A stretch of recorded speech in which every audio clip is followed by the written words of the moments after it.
Kompas Petang kembali masih bersama saya Cindy Permadi. Saudara PSSI resmi memecat Indra Syafri menyusul kegagalan timnas di ajang Piala Asia U20 di Tiongkok. Indra Syafri hanya mampu membawa skuad Garuda Muda menempati peringkat ketiga dengan 1 poin dari 1 pertandingan. Nama Indra jadi perbincangan hangat setelah memimpin Indonesia U20 di Piala Asia U20 2025. Indonesia U20 gagal melaju ke babak 8 besar seperti ditargetkan PSSI.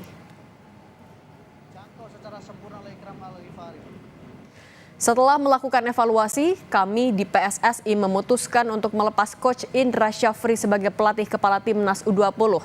PSSI berterima kasih atas jasa dan kerja keras yang Coach Indra selama menangani Garuda Muda. Dengan meraih medali emas SEA Games tahun 2023, juara Piala AFF U19 tahun 2024 dan lolos Piala Asia U20 2025. Tulis Ketua Umum PSSI Erick Thohir di akun Instagramnya. Timnas Indonesia U20 berada di grup C Piala Asia U20 2025. Mereka tergabung bersama Timnas Iran U20, Timnas Uzbekistan U20 dan Timnas Yaman U20.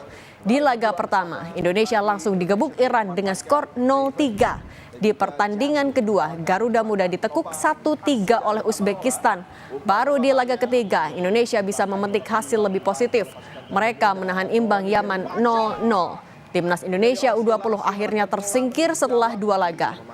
Jens Raven DKK kemudian finish di posisi ketiga klasemen dengan koleksi 1 poin saja. PSSI memecat Indra Syafri menyusul hasil buruk timnas di Piala Asia U20 yang berlangsung di Tiongkok. Sosok pelatih seperti apa yang dibutuhkan timnas untuk mengembalikan prestasi skuad Garuda Muda?